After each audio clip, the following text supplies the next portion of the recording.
자, 이제 한발기업 바로 들어가 보도록 하겠습니다. 아까 예고 때 이제 김영희 매니저님, 우리가 올해 영업이익률 두 자릿수를 또 네. 전망하는 기업을 오늘 소개시켜 준다고 했습니다. 지금 전반적으로 저PBR로 관심이 쏠려 있을 때 매력적으로 매수할 수 있는 기업들이 진짜 많은 것 같거든요. 오히려 좀 수익성이 빠르게 좀 증가하고 있는 기업을 우리가 더 좀 집중을 해야 되지 않을까. 뭐 그런 관점에서 오늘 저는 STI라는 종목을 준비를 좀 해봤고요. 오늘 뭐 내용이 거의 이제 좀 이쪽 한쪽으로 좀 집중이 좀 되고 있는 것 같은데 어쨌든 어저께 이제 이재용 회장과 관련된 사법 리스크가 좀 해소가 좀 되고 결국 삼성은 이제 반도체가 살아나야죠. 사실 그렇죠. 삼성 반도체 지금 위기론이 어제 오늘 일이 아니고 실제로 지금 메모리 쪽만 놓고 보더라도 SK 하이닉스한테 지금 맹추격을 당하고 있고 HBM 같은 경우에는 추격이 아니라 지금 상당히 지금 뒤떨어져 있다 이렇게 평가를 받고 있고 DDR5 고사양 제품군들도 이미 지금 용산에 거래되고 있는 걸 보면 SK 하이닉스 제품들이 삼성전자 제품 가격보다 20% 이상 높은 가격에 팔리고 있어요. 실제로 제품의 품질 자체가 오히려 삼성전자가 SK 하이닉스한테 지금 뒤떨어진다는 지적을 지금 받고 있는 상태거든요. 그러니까 점유율은 지금 삼성전자가 아직 1위지만 수익성에 있어서는 SK 하이닉스의 맹추격을 지금 당하고 있는 상황이기 때문에 어쨌든 이재용 회장이 이제는 정말 좀 특단의 어떤 결단을 내려서 사실상 더 공격적인 투자, 메모리 고도화 그리고 이제 후공정의 고도화 그리고 이제 파운드리라든지 이 시스템 반도체의 어떤 그 집중적인 투자 이런 것들을 이제 진행을 좀 해야 된다라고 보거든요. 그리고 올해 가장 뜨거운 하드는 어쨌든 AI 반도체고 그 AI 반도체에서 삼성전자와 SK 하이닉스가 발을 담글 수 있을 만한 가장 좀 중요한 이슈는 결국 HBM이다. 삼성전자가 HBM3 본격적인 양산이 도대체 언제냐? 그리고 HBM3E는 과연 생산할 수 있는 거냐? 이런 이제 의구심을 많이 좀 품고 있기 때문에 삼성전자 내부적으로도 굉장히 지금 이쪽에 관심을 좀 많이 가지고 있는 상황이다. 그래서 이런 현 상황을 이제 타개하기 위해서는 이 HBM 공정 라인에 더욱더 이제 공격적인 이제 투자가 좀 진행이 좀 돼야 된다. 얼마 전에 대장주 한미반도체가 SK 하이닉스 쪽으로 또 듀얼 TC 본더 800억이 넘는 이제 수주 공시가 지금 나왔단 말이에요. 그럼 본격적으로 지금 SK 하이닉스는 이미 HBM3와 HBM3E 시장을 주도하기 위한 설비 투자를 지금 더 공격적으로 진행하고 있다라는 걸 지금 보여주고 있는 사례이기 때문에 STI와 또 삼성전자 향 수주 그리고 추가적으로 이제 해외 고객사에 대한 이제 수주가 기대되고 있는 상황이기 때문에 올해 이제 주가가 좀 기분 좋은 상승을 좀 한번 해줄 수 있지 않을까 이런 생각이 좀 들고요. 본업은 CCSS 이게 이제 어찌 보면 화학물을 이제 반도체 공정에 이제 투입하는 장비라고 보시면 되는데 이 장비가 이제 가장 주력이고요. 디스플레이용 이제 세정 장비라든지 최근에 이제 가장 각광받고 있는 레이저 이제 리플로우 장비. 이 리플로우 장비가 어쨌든 HBM 공정에서 폭넓게 이제 활용될 수 있는 가능성이 좀 있기 때문에 이 부분이 지금 차세대 이제 성장 동력으로 주목을 좀 받고 있다라고 보시면 될 것 같아요. 작년 4분기의 실적을 보면 저는 이제 올해 실적이 얼마나 빠르게 증가할 것인지 어느 정도 힌트가 좀 나온다고 보거든요. 작년 4분기 때 지금 매출액이 826억 원 정도, 영업이익이 이제 79억 정도를 이제 달성할 걸로 예상이 되는데 영업이익 같은 경우에는 컨센 전망이 50억 정도였어요. 근데 그 50억에 비해서 지금 79억 정도면 만약에 이제 이렇게 발표가 된다면 굉장히 지금 높은 수준으로 이제 발표가 되는 거거든요. 이 서프라이즈가 나오는 이유가 작년 6월 달과 작년 8월 달에 리플로우 장비 수주 공시가 나온 게 있어요. 그 리플로우 장비 수주 공시가 매출로 본격적으로 이제 4분기 때부터 인식되기 시작하면서 특히 이 리플로우 장비가 마진이 거의 30%에 육박할 정도로 좀 높게 책정이 지금 되고 있는 상황이기 때문에 이런 부분들이 실적 성장을 견인을 했다. 그러면 올해 본격적으로 이 HBM 수주가 진행이 좀 됐다라고 했을 경우에는 사실은 작년 4분기보다도 훨씬 더 좀 빠른 실적 성장이 이제 나타날 수 있는 가능성이 좀 높다라고 보여지거든요. 그런 측면에서 봤을 때 2023년에 레이저 리플로우 장비 수주가 100억 정도 수준에 불과했다면 올해는 320억 원. 거의 3배 이상 지금 증가를 할 걸로 예상이 좀 돼요. 그러면 이 320억 원에 단순히 30%만 곱하더라도 거의 100억 가까운 영업이익이 이쪽에서만 나온다고 보시면 되거든요. 근데 지금 매출 전체 캐파에서 보면 이제 CCS라든지 뭐 FCPGA 이제 현상기라든지 그다음 방금 말씀드렸던 이제 디스플레이 쪽에 들어가는 세정 장비 이런 것들도 있기 때문에 올해 영업이익 단에서 굉장히 좀 크게 성장을 할 수 있다라는 거거든요. 그래서 제가 사진을 하나 준비를 해왔는데 우리 주식 투자자분들은 어쨌든 투자를 할 때 이런 관점을 좀 가장 중요하게 생각을 하셔야 돼요. 뭐 PBR이니 PER이니 이런 것들도 좀 중요합니다만 예. 회사가 돈을 벌어야 어쨌든 배당도 하고 PBR을 좀 높일 거 아니에요. 그쵸. 그런 측면에서 봤을 때 수익성이 얼마나 좀 빠르게 증가를 하느냐. 그리고 정체되어 있는 사업을 성장시키기 위해서 얼마나 과감하게 투자를 해서 새로운 미래 성장 동력을 확보하느냐. 저는 그게 지금 기업 가치를 결정하는 가장 결정적인 요소라고 보여지기 때문에 지금 차트에서 보시는 것처럼 막대 그래프가 이제 매출액의 추이고요. 네. 까만색 실선이 이제 영업이익률의 추이거든요. 올해 창사 이래 처음으로 지금 10%대 이상의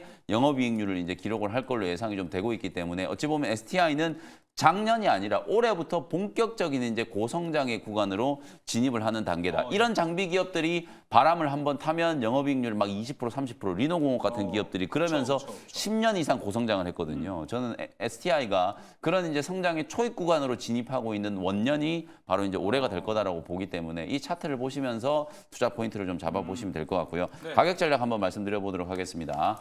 뭐 STI, 뭐 HBM과 관련된 대표적인 좀 수혜주로 부각이 좀 많이 됐었던 종목인데 주가는 최근에 상당히 좀 지지부진했어요. 그쵸. 옆으로 좀 행보하는 시간이 한 3개월 이상 좀 이어졌기 때문에 어찌 보면 단기 수렴이 좀 되고 있는 27,000원대 요 구간이 우리 개인 투자자분들이 좀 공격적으로 한번 투자를 좀 해볼 수 있을 만한 가격대가 아닌가라는 생각이 좀 들고요. 매수 가격은 27,000원 정도 보시고요. 1차 목표 가격은 33,000원, 손절 가격은 24,000원 정도로 가격 전략 참고해 보시면 되겠습니다. 네, STI 가격 전략 잘 참고해 보시면 좋을 것 같고요. 정말 이제 매출과 영업이익이 크게 늘어나는 원년이 아마 올해부터 좀 시작이 네. 되지 않을까 이런 기대감을 가지고 있고 이 리플로우 장비를 비롯해서 리플로우 장비만 잘 팔면은 거의 이 1년 실적이 다른 걸로 다 팔았을 때 2020년 실적과도 거의 맞습니다. 얼추 비슷하더라고요. 그렇다면 기업의 밸류 자체도 많이 커질 것 같은데 다만 제가 지금 걱정은 되는 거는 지금 많은 분들이 이 생각을 하고 있을 것 같아요. 저 PBR로 쏠려 있을 때 반도체와 AI가 많이 바닥에 있으니까 이때 담아갈 종목을 뭘 보지라고 생각을 해서 네. 저 같은 경우에는 바로 좀 주도적인 종목들이 생각이 나요. 그렇죠. 왜냐하면 STI가 지금 거래량과 수급이 진짜 턱없이 부족하더라고요. 네. 그러다 보니까 STI가 너무 우리가 과하게 빨리 사는 건 아닐까? 이런 생각이 들어요. 그래서 시간이 항상 문제예요. 네. 우리 투자자분들이 미리 사놓고 이게 지루하니까 팔아버리면 또 팔고 나면 또 급등하고 네. 이런 게 이제 저희도 뭐 전문가들도 당연히 이제 가장 큰 어디로 고민일 장으로 수밖에 보죠. 없어요. 네. 결국 주식 투자는 또 타이밍의 이제 싸움이기 그쵸. 때문에 가장 좀 힘든 이제 결정이 바로 이제 타이밍이라고 보시면 되는데 제가 이제 추세적인 흐름을 판단했을 때 그리고 이제 AI 반도체 이슈가 결국 1월 달 이제 한 바퀴 이제 좀 순회를 하면서 네. 온 디바이스 AI 이슈 한번 거쳤고 그다음에 이제 뭐 CXR이라든지 이런 광풍이 한번 불었잖아요. 네. 제주 반도체라든지 네오셈이라든지 이런 기업들이 거의 뭐 3배, 4배씩 이제 폭등하는 그런 모습들이 한번 나타나고 난 이후에 그런 종목들이 약간 이제 좀 숨죽이고 있는 단계예요. 그럼 결국에는 업황과 관련된 이슈 우리가 이제 실적 시즌을 좀 거치면서 본격적인 업황에 이제 포커스가 좀 맞춰진다라고 하면 결국은 이제 HBM 쪽으로 이제 다시 수렴이 좀 된다라고 보거든요. 그리고 SK 하이닉스와 삼성전자가 공통적으로 지금 가장 좀 공을 들이고 있는 분야가 또 HBM 쪽이에요. 그쵸. 지금 당장 AI 반도체 시료에 편승을 하기 위해서라도 HBM3에 대한 이제 공격적인 증설 그리고 이제 차세대 HBM3E에 대한 이제 양산 이런 것들에 이제 좀 포커스를 좀 맞출 수밖에 없기 때문에 결국 산업의 어떤 트렌드와 업황을 따라간다라고 하면 지금이 바로 HBM과 관련된 종목들을 바라봐야 될 적기가 아닐까. 그래서 한미 반도체, 뭐 HPSP, STI, 뭐 PSK 홀딩스 이런 기업들이 가장 좀 대표적인 수혜주로 좀 부각이 좀 됐었기 때문에 네. 그 기업들이 거의 비슷하게 지금 굉장히 오랜 기간 동안 옆으로 행보를 하면서 조정을 좀 받았거든요. 거래도 이제 완전히 좀 씨가 말랐고 매물 소화 과정도 이제 어느 정도 충분히 다 진행이 좀 된 것 같기 때문에 네. 지금 정도 시점이라면 뭐 시간과의 싸움에서도 크게 질 것 같지 않은 상황이다. 뭐 그런 측면에서 본다면 오히려 매수 관점으로 한번 접근을 좀 해보셔도 되지 않을까 이렇게 말씀 좀 드려보겠습니다. 알겠습니다. 그리고 아까 김행 매니저님이 얘기해 주셨던 그 좋은 실적이 주가에 지금 반영이 하나도 안 된 모습이기 때문에 네. 실적 시즌입니다. 과연 STI가 이것도 이제 실적 시즌과 함께 반영을 해서 잘 올라갈 수 있는 것도 잘 참고해 보시면 좋을 것 같습니다. 자, 그럼 이제 VS 시간 가보도록 하겠습니다. 이번에는 반도체 장비 쪽으로 좀 준비를 해봤습니다. STI도 이제 고공성장을 해갈 것 같은데 김준호 매니저님. 네. 주성 엔지니어링도 넣어봤고요. 네. 그다음에 HPSP.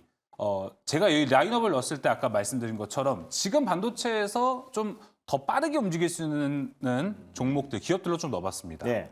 잘 넣으신 것 같아요. 예. 네, 그리고 또 이제 증시 격언에 네. 가는 말이 더 간다라는 말이 있잖아요. 네, 그 부분이 그래서 좀 있죠. 저는 요 중에서는 HSP HSP요? 탑픽 종목으로 꼽도록 HPSP. HPSP. 예. 네, 발음이 잘 안 좋아요. HPSP를 네. 탑픽 종목으로 꼽도록 하겠습니다. 일단 뭐 요 HPSP 같은 경우는 HBM 관련해서도 가장 이제 최대 수혜를 받는 거고 또 이제 글로벌 유일하게 또 고압 어닐링 장비를 또 공급하는 기업이기도 하고요. 특히 이제 고압 공정 장비 같은 경우는 또 이제 3D 구조의 이제 반도체 또 그리고 이제 3D 메모리를 또 이제 제조하는데 핵심 공정 장비이다 보니까 삼성전자 같은 경우도 최근에 이제 3D D램을 또 이제 개발하겠다라는 뭐 소식도 나와줬던 만큼 HPSP가 결국에 이제 AI 반도체와 삼성의 어떤 차세대 반도체의 어떤 속도를 낸다고 했을 때 결국 이제 HPSP가 반도체 섹터에 어떤 훈풍이 들어오고 또 이제 저 PBR 관련 종목들의 어떤 차이 매물이 출현한다고 했을 때 결국에 다시 한번 반도체 섹터에 저가 매수가 들어올 수밖에 없거든요. 그랬을 때 그동안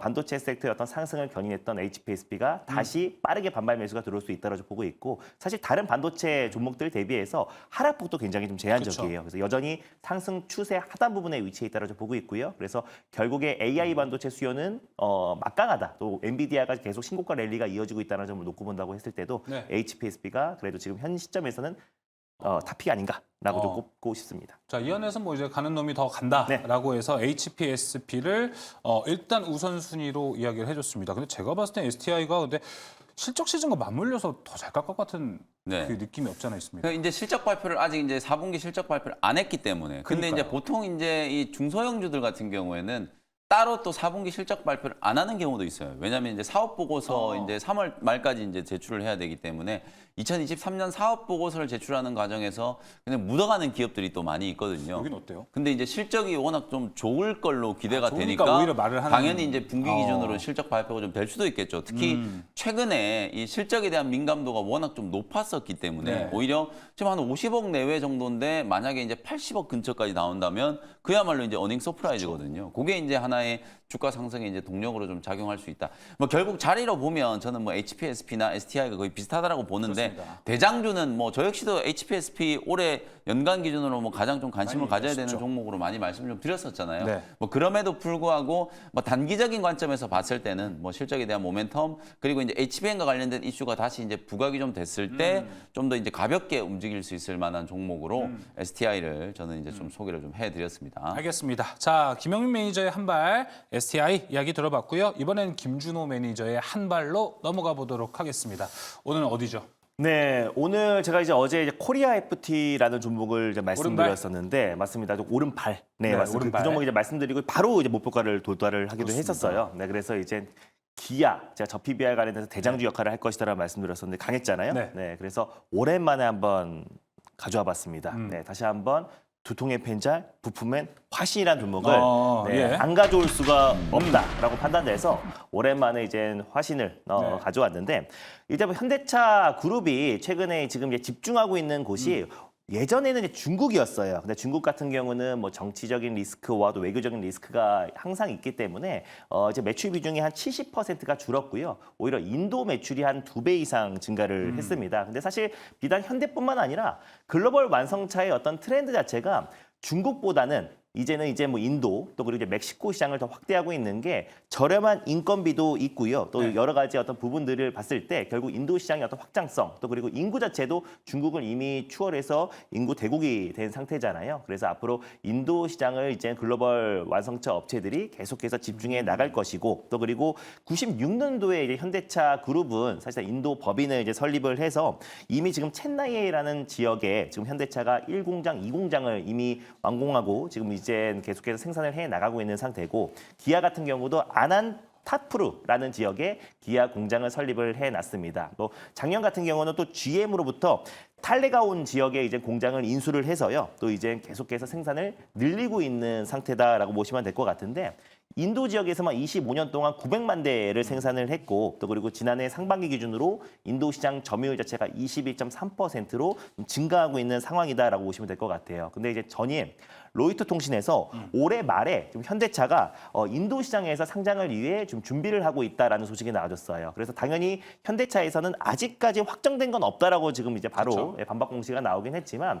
결국 속도를 인도 시장 자체만 본다고 하더라도 꼭 현대차의 상장간 제외한다고 하더라도 인도 시장의 어떤 성장성을 놓고 본다고 했을 때 우리가 현대차와 같이 동반 진출한 인도의 자동차 부품 기업들을 관심 있게 볼 필요가 있다라고 보고 있습니다. 그래서 매출 비중만 본다고 했을 때 단연 이제 화신이 매출 점유율 20%를 차지하고 있고요. 그다음에 이제 서현이하가 한 19% 그리고 성우하이텍이 한 12% 정도 차지하고 있기 때문에 인도 시장에 같이 동반 진출한 자동차 부품 기업 중에서 이제 매출 순위로 본다고 했을 때는 화신이 이제 1위고 또 미국 시장에서도 지금 이제 매출 점유율 1등을 달리고 있잖아요. 그래서 결국에 지금 이제 해외 시장의 어떤 판로가 확대되고 또 미국과 또 인도 시장 중심으로 또 현대차의 어떤 이제 판매량이 증가하면 증가할수록 화신이 당연히 이제 직간접적으로 수혜를 받을 수밖에 없다라고 저 보고 있습니다. 그래서 결국에 이제 올해 말에 다시 한번 이제 그 인도 시장의 현대차의 어떤 상장을 더욱더 확대해 나간다고 했을 때도 화신이 좀 수혜를 받을 수 있는데 상대적으로 서현이하 대비해서 상승폭이 좀 제한적이었잖아요. 그래서 그 이유가 최근에 자동차 부품 기업들이 올라갔던 이유가 이제 저 PBR 관련해서 이제 강하게 올라가졌고 서현이하 같은 경우는 PBR이 0.5배 미만입니다. 그러다 보니까 서현이하가 이제 가장 큰 폭으로 이제 상승 흐름이 나졌지 매출 하나만 딱 놓고 봤을 때는 결국 화신이 서현이하보다 미국과 인도 시장에서 더 높다라는 점을 놓고 봤을 때 결국 현대차의 어떤 매출 성장과 함께 더불어서 화신 또한 더욱더 이제 큰 성장이 나오지 않을까라고 보고 있습니다. 근데 화신 같은 경우는 작년 2023년도에 이제 PBR이 지금 이제 전망치가 0.99배예요. 그리고 이제 내년 같은 경우는 0.84배가 이제 PBR이기 때문에 1배 미만이긴 하지만은 그래도 서현 이하 대비해서 PBR 수치가 높기 때문에 지금까지는 저 PBR 관련 종목들이 돌아가면서 반등이 나왔지만 결국에 이제 진또배기 수혜주 종목들이 움직이기 시작한다고 했을 때는 서현 이하가 이제 24% 올라갔던 만큼 화신도 다음 차례가 되지 않았나라고 좀 보고 있습니다. 그래서 지난해에도 2,400억을 투자해서 미국 조지아주 공장에 새롭게 공장을 또 신설을 했어요. 그래서 계속 미국 쪽에 투자를 확대하고 있고 인도 시장에 미국 시장에 매출 점유율 1등 기업이 화신이다 보니까 결국 자동차 섹터에 순환매가 돈다고 했을 때는 화신 차례가 반드시 온다라는 관점에서 오늘 탑픽 종목으로 가져와 봤습니다. 알겠습니다. 제가 사실 첫 번째 질문으로도 이걸 준비했었는데 일단 마개해 주셨고요. 가격 전략 같이 들어보겠습니다. 네, 일단 가격 전략은요. 매수가는 이제 12,700원을 좀 말씀드리도록 하겠고요. 그리고 목표가는 14,500원, 그리고 손절가는 11,000원을 말씀드리도록 하겠습니다. 알겠습니다. 그러면 일단 지금 저도 상당히 궁금했던 게 서현 이화만 자동차 부품 섹터에서 강하게 달려갔었거든요. 이거는 아마 저 PBR이 부각이 돼서 그 안에서 달려갔고 우리가 좀 여러 번 이야기를 하고 있죠. 자동차 부품이 달려가면 당연히 뭐 SL이라든지 화신 같은 종목이 가장 먼저 올랐는데 이번에는 서현이와 다음 타자들로 여기를 한번 생각해 보는 것도 좋을 것이다. 맞습니다. 그래서 사실상 약간은 달라요. 그러니까 지금 서현이가 올라갔던 이유가 저 PBR 관련해서 강하게 올라가졌던 거고 인도 시장의 어떤 판매량과 미국 시장 내에서 어떤 판매량이 좋을 때는 항상 화신이 대장 역할을 했다. 그래서 자동차 섹터 안에서도 이제 올라가는 이유가 좀 다른데 사실 이번은 딱 뭐니 해도 이제 저 PBR 관련 종목들이 강세였던 거고 화신은 이제 올해 연말에 또 현대차가 이제 조지아주 공장 또 이제 전기차 전용 공장 완공을 또 앞두고 있는 시점이고 또 그리고 결국에 또 이제 IRA 관련해서 또 보조금 혜택을 받게 된다고 했을 때도 화신이 가장 강하게 움직이고 또 그리고 아직까지 현대차에서는 현재까지 확인할 수 없다, 확인해 줄 수 없는 내용이다라고 언급을 했지만 결국에 인도 시장에도 현대차의 어떤 상장을 속도를 낸다고 했을 때는 또 화신이 관련해서는 가장 대장주 역할을 하지 않을까 보고 있습니다. 알겠습니다. 자, 그럼 바로 김행 매니저님 VS 시간으로 가보도록 하겠습니다. 당연히 화신이 있으니까 그 다음 타자는 화신일까 SL일까 고민이 될 것 같고요. 여기에 서현이화를 넣을까 하다가 최근에는 오히려 자동차 부품에서는 더 부각받는 게 타이어 섹터가 아닐까. 그 타이어 안에서는 넥센이 가장 잘 가고 있습니다. 네.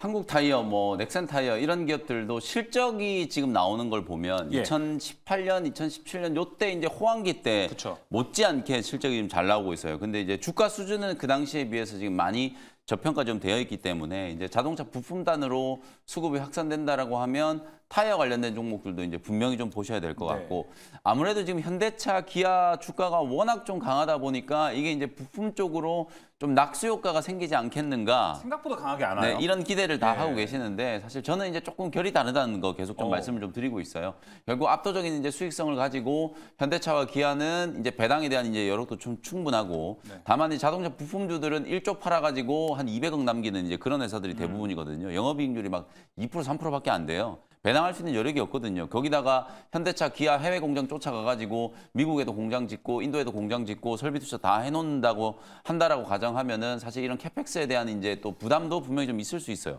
그래서 이제 수익성에 대한 부분들, 그 다음에 지금 현재 시장이 이제 주목을 하고 있는 어떤 배당 성향의 이제 상향 조정 이런 것들과 관련해서는 좀 기대치가 좀 낮아질 수밖에 없기 때문에 완성차 회사들보다는 오히려 이제 부품주들이 좀 못 가고 있다. 네, 맞아요. 다만 이제 부품주들 중에서 좀 고르라고 한다면 저는 오히려 뭐 오른팔인지 왼팔인지는 모르겠으나 차라리 서현이야가 아, 왜냐하면 테마를 봐야 되기 때문에 못 가는 걸 가는 말이 잘 간다. 못 가는 걸 가지고 자꾸 이제 뭐 이러쿵 저러쿵 고민할 바에야 어차피 지금 얘는 테마의 대장이다. 서현이야가 이미 지금 대장이 됐잖아요. 그쵸. 차라리 리스트에는 없습니다만 저는 이제 테마적인 관점으로 본다면 오히려 서현이와가 더 강하게 갈 수 있다. 어제 하루 쉬고 오늘 다시 땡길 수 있기 때문에 오히려 서현이와를 좀 탑픽 종목으로 꼽아드리도록 하겠습니다. 알겠습니다. 김준호 매니저의 오른팔이었던 화신, 거기에는 서현이와라고 이제 맞대응을 한번 해봤던 김용민 매니저였습니다. 자, 오늘 한발기어 김용민 매니저, STI 김준호 매니저, 화신이었습니다. 함께 정리해 보면서 두 분과 이야기는 여기서 마무리 지어보도록 하겠습니다. 오늘 말씀 고맙습니다. 감사합니다.